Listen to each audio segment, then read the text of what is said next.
Jesus tomou consigo Pedro, Tiago e João e seu irmão, e os levou a um lugar à parte, sobre uma alta montanha, e foi transfigurado diante deles.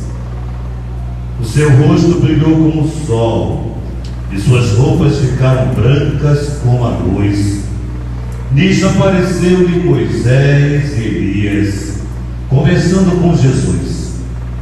Então Pedro tomou a palavra e disse: Senhor, é bom ficarmos aqui. Se queres, vou fazer aqui 3 tendas, uma para ti, outra para Moisés e outra para Elias. Pedro ainda estava falando quando uma nuvem luminosa os cobriu com sua sombra, e da nuvem uma voz dizia: Este é o meu Filho amado, no qual pus todo o meu agrado. Escutai-o. Quando ouviram isto, os discípulos ficaram muito assustados e caíram com o rosto em terra. E Jesus se aproximou, tocou neles e disse: Levantai-vos e não tenhas medo. Os discípulos ergueram os olhos e não viram mais ninguém, a não ser somente Jesus. Quando desciam da montanha, Jesus ordenou-lhes: Não conteis a ninguém esta visão, até que o Filho do Homem tenha ressuscitado dos mortos.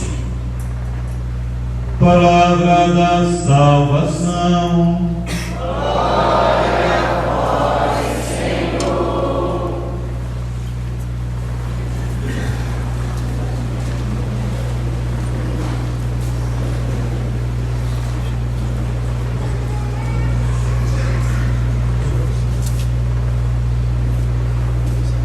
Louvado seja nosso Senhor Jesus Cristo.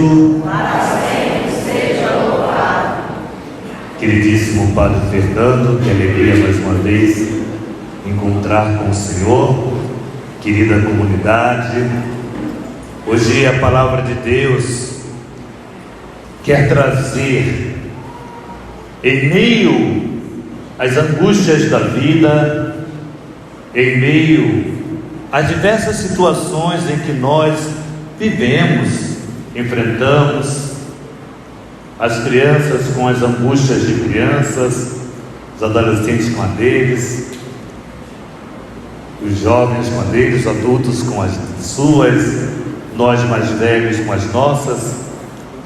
Todos nós vivemos como que angustiados, mas Jesus percebe isto.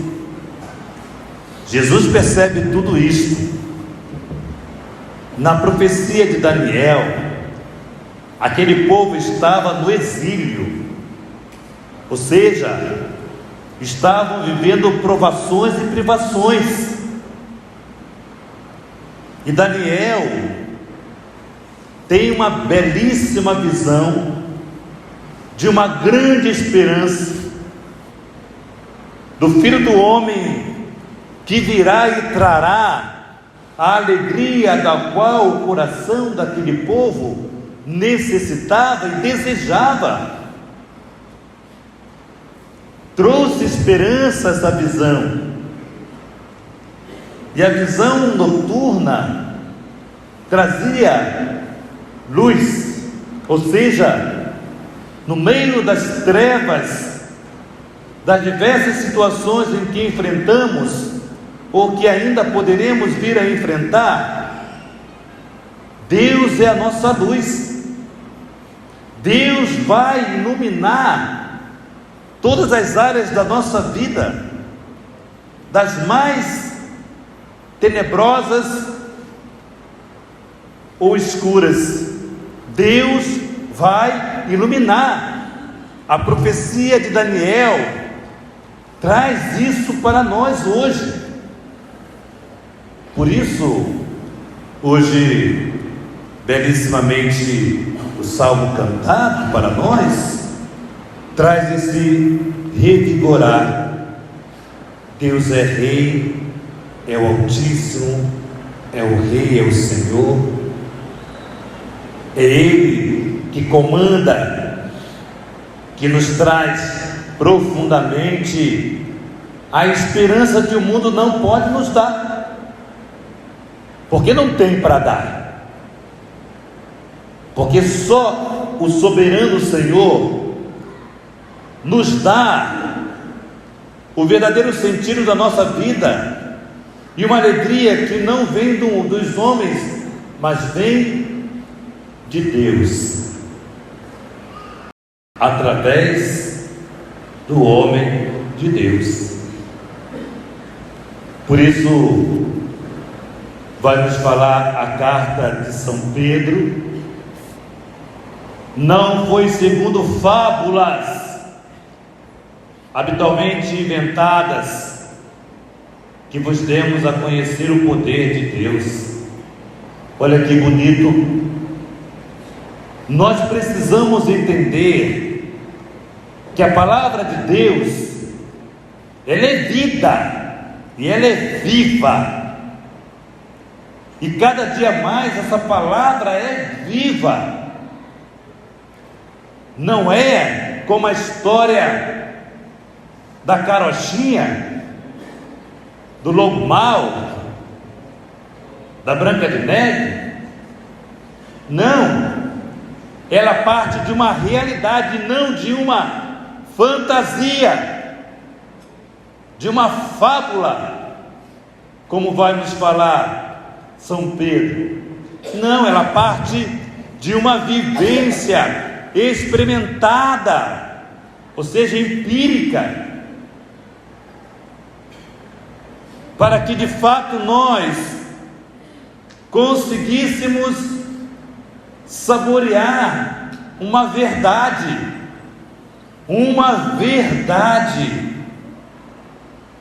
que nós não podemos fazê-la como se fosse uma história da carochinha, repetindo aqui. Tanto é que muitas vezes nós costumamos dizer o seguinte, quando olhamos, por exemplo, para Santo Antônio, um exemplo, aí a nossa tentação de dizer assim: ah, mas no tempo dele era mais fácil. A cada tempo as suas dificuldades. Se nós dizemos assim, o tempo de Santo Antônio era mais fácil ser santo, nós esvaziamos o esforço deste homem, que até hoje nos dá um exemplo de amor a Jesus Cristo. Então nós não podemos olhar para os santos e dizer, no tempo dele foi mais fácil. Daqui a 70, 80 anos alguém vai dizer isso de você. Ah, no tempo deles era mais fácil. Nós temos uma tendência perigosa de esvaziar o esforço da fé do outro. Isso é uma tentação das piores, porque nós perdemos modelos para a nossa vida. Nós precisamos de modelos.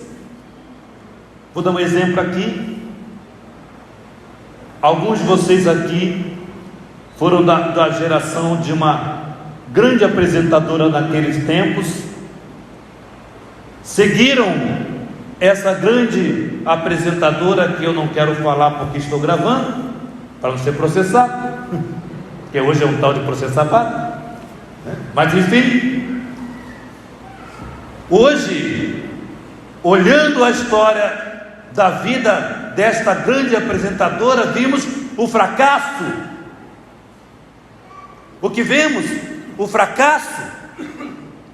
Mas se olharmos para a história de qualquer santo, qualquer santa, o que nós vamos ver? A glória, a alegria, de ter seguido e servido uma verdade.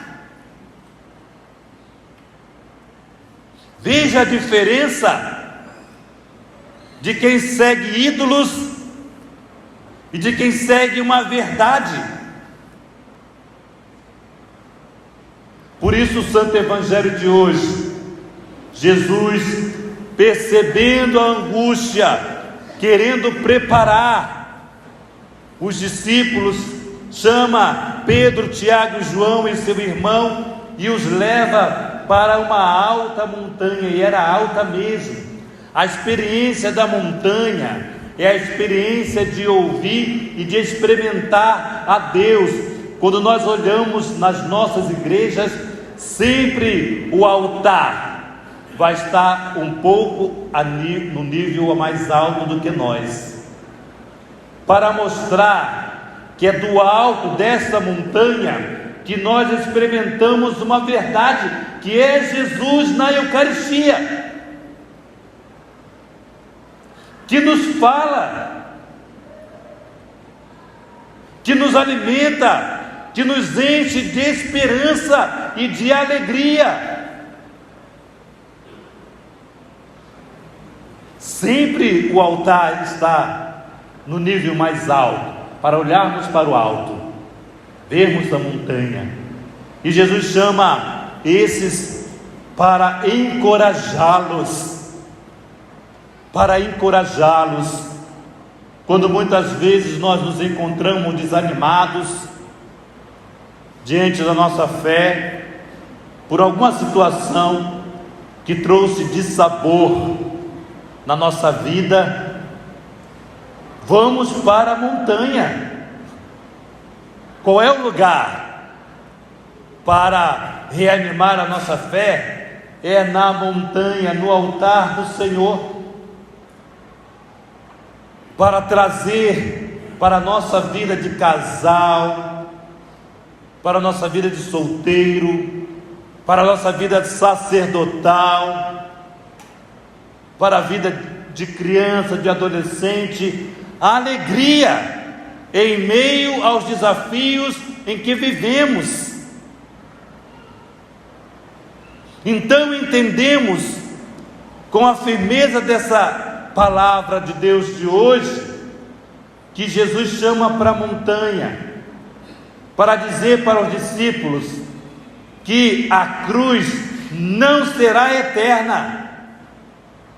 A cruz foi um momento, e um momento necessário para apoiar, assumir a nossa dor,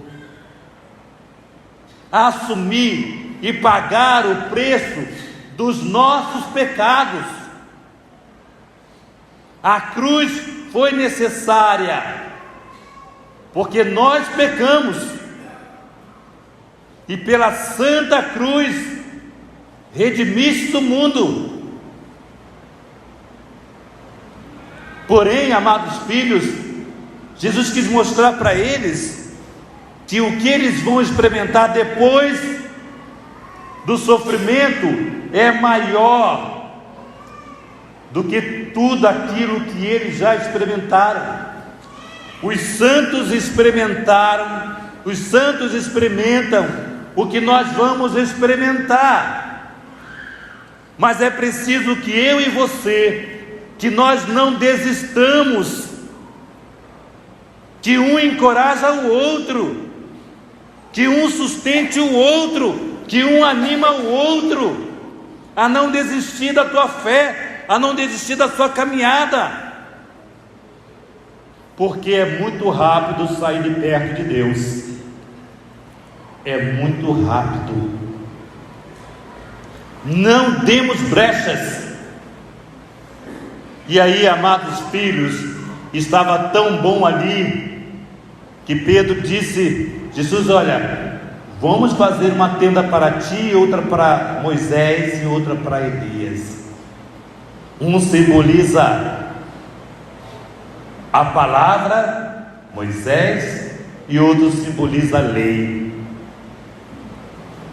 E aí nós vamos ver, vamos ficar aqui. Para que nós vamos descer? Vamos ficar aqui. Para que nós vamos enfrentar o mal? Vamos ficar aqui. Mas Jesus quis mostrar para ele que era necessário descer para trazer almas para Deus. Qual é a nossa missão? Nossa missão é que pela nossa vida nós consigamos trazer almas para Deus. Um grande santo dizia para os seus confrades: vamos evangelizar. E ele colocou as suas vestes e saiu pela praça, sem dizer uma palavra, e voltou. Sem dizer uma palavra. Nem sempre precisamos pregar para evangelizar. A nossa vida deve ser uma pregação constante, naquilo que falamos, naquilo que fazemos. Vamos evangelizar. Não tem lugar mais difícil de evangelizar, de você evangelizar, que não seja a sua casa. A sua casa é o lugar mais difícil de você evangelizar. Talvez para mim, ao entrar na sua casa, talvez seja mais fácil eu convencer um ou outro. Todos não acreditam, não. Todos não acreditam. Mas um ou outro até consiga. Mas você tem um desafio maior. Por quê? Porque você está todo dia ali, todo dia você tem que manter-se fiel a Deus. Não dá para fingir que é cristão, não dá para fingir. Em casa é o único lugar. Na igreja nós conseguimos fingir que somos de Deus, nós conseguimos fingir que somos cristãos. Na igreja conseguimos, mas em casa nós não conseguimos, porque eles te conhecem. E o que ele conhece de você serve para chegar até Jesus? Então, a transfiguração é Jesus mostrando o céu, mostrando o que ele é. Transfigurou-se só para aqueles, para mostrar para aqueles que vale a pena seguir, apesar da dor, apesar da decepção, apesar da cruz, vale a pena continuar por aquilo que há de vir. Aquilo que há de vir. E a última palavra: este é o meu filho. Confirmação. Está com dúvida? Alguém tem dúvida? Pedro, tu tem dúvida? João, tu tem dúvida? Tiago, tem dúvida? Este é o meu filho, muito amado. Escutai-o, o que ele diz. Escute-o. E diz para mim e para você: esse é o meu filho. Escute o que ele diz. Siga o que ele ensina. Pregas o que ele prega. Para mim e para você. Nossa grande missão de sermos de Deus, de falarmos de Deus e transfigurar nosso coração todo dia para alguém. Todo dia alguém precisa conhecer o Deus que está em você. Louvado seja o nosso Senhor Jesus Cristo. Para sempre seja louvado. Creio